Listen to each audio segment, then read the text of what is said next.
It's a young Batman who's 25 or something. There's no way I could have. I just don't. I feel different from when I was shooting all the Twilight stuff. It's kind of, it feels like it's a much more adult character in a lot of ways. Thank you for having me. And Robert, you probably don't know this, but you were my first interview ever in my life with No way. Twilight. I think the biggest riddle for me was, I think in all of the pre-production stages, making sure that everything was just right in terms of the costume and who is that person, what does this mask allow them to be, and what could he look like without it, and just setting all the pieces up so that when we were there on the day, that they would hopefully just fall into place. And as well, Matt's script.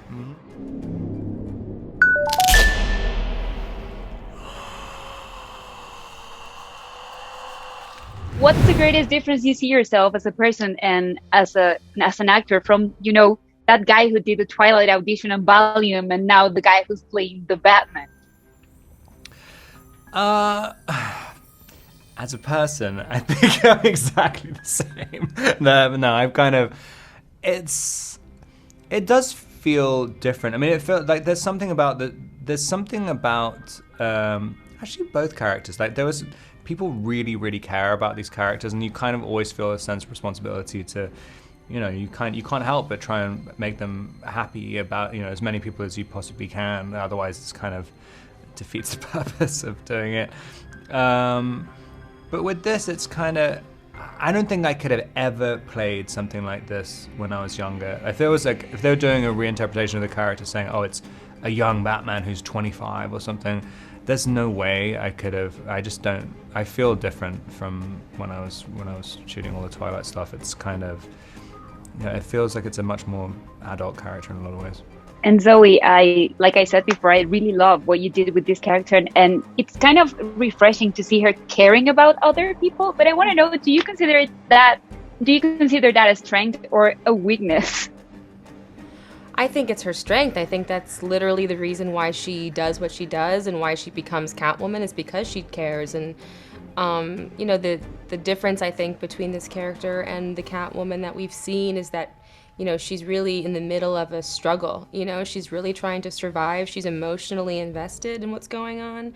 And so she's not really able to enjoy the chaos yet. And I think this is kind of the process of her liberating herself from a lot of trauma and a lot of anger, which hopefully will lead to her becoming Catwoman, where she's able to be a bit more playful and have a bit more fun. Haven't a clue. Let's play a game, just me and you. Any of this mean anything to you?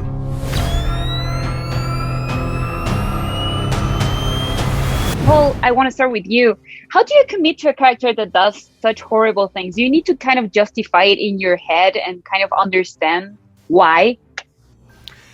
Yeah, for this particular character, yes, because I think he's actually coming from a deeply emotional, deeply wounded, deeply angry place. I don't think it's just some chemistry is wrong and it's random, right? His sense of intent and purpose is very clear. So I think, yeah, getting behind that. Now, of course, I say that knowing what that what he's doing is not right. Of course, Paul does, but as an actor, you're fiercely committing yourself to this person's wants and needs and desires and emotions and psychology, and that's my job. It's a strange one, but it's what it is. I think that everybody justifies their characters because they all have their reasons.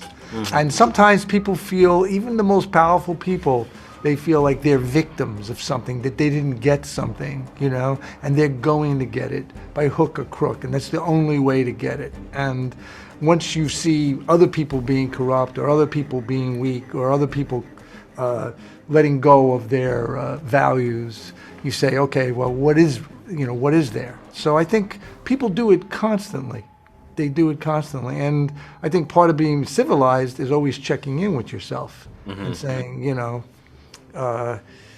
this is something maybe I shouldn't do. You know what I mean? And once you cross that line, it's like a muscle. You get used to it. Once you cheat, you get used to cheating. And once you do something else, you get used to it. And you can still feel like, well, poor me, too. So that's why playing villain sometimes can be very freeing, because they've forgotten those restrictions. They've given them up. So I think we like to watch that, maybe not be really around it.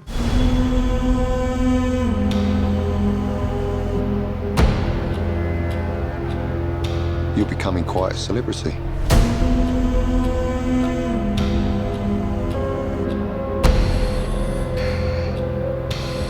Why is he writing to you? I know Matt Reeves kind of suggested not to consider previous versions of this character. So did you find any difficulties in maybe letting go of the preconception you had on this character? I didn't know, because I honestly didn't have any preconception. I mean, I had grown up watching, Burgess Meredith, not only in Rocky, but I think before Rocky even, as the Penguin in the Adam West Batman on TV. And I obviously had grown up with Tim Burton's Batman, so I'd seen Danny DeVito's iteration of the Penguin. But I didn't feel...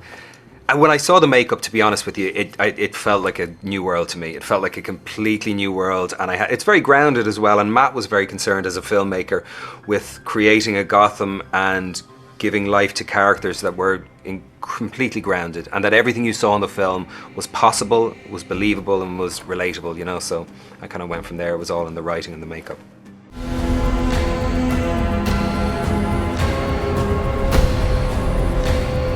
If you are justice, please do not lie. What is the price for your blind eye? The hell are you supposed to be?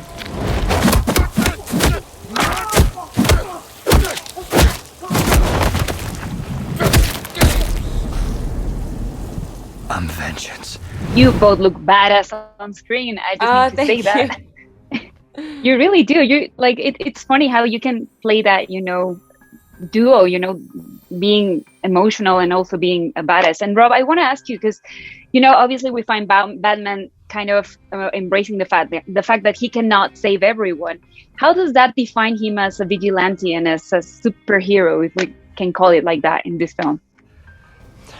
I mean, I think where you find him at the beginning of the story, it's incredibly personal. I mean, he's saying, I guess it's the difference between justice and vengeance. He's on his own trip, and he's working out. He's really at the beginning just trying to get the pain, but there's this sort of torment that he's had inside his head, and he wants to project it out onto other people. And thinks that he's so alone that no one else. He thinks he's so disconnected from everyone else in the world. But he could never have predicted that someone would be inspired by his actions as well. He thinks he's like kind of in hell doing this stuff, and and how he is as a vigilante as well. I mean, that's one of the things I loved in the script when one of the first fight scenes, when they're on the train platform, he beats all the guys up who are gonna mug this guy on the train, and then once he's beaten them all up, it's not like the victim of the original crime is thinking like, oh, thank you, Batman.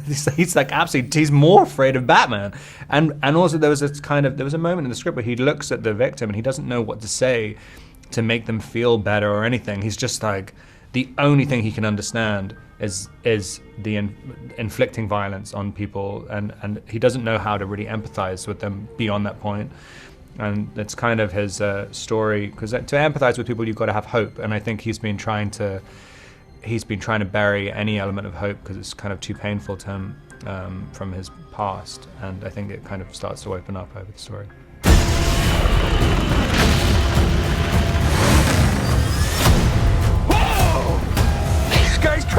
Jeffrey, I actually want to ask you, I feel like this film and each character has its own conception of justice. What's Gordon in this film? I That's a good question. It's a big question. I think that I'm not sure if he's asking a question that large himself. I think there's something about survival, something much simpler, and it's not just his own personal survival, but it's about the survival of the city, and it's about the survival of an order that serves the interests of the people that, you know, he's taken on the responsibility to help protect. And so maybe that's justice or justness, is at least striving, as we talk about in our country, striving toward a more perfect place, a more perfect union, striving toward not a peaceful place necessarily, not an ideal place, but something better than it is today. So towards something more peaceful, more just, more ordered, in a way that serves the interests of the largest percentage, largest of the citizenry. I think that's what Gordon is about. That's a huge question, but I think he's a working guy, and I think he's at something much more kind of utilitarian.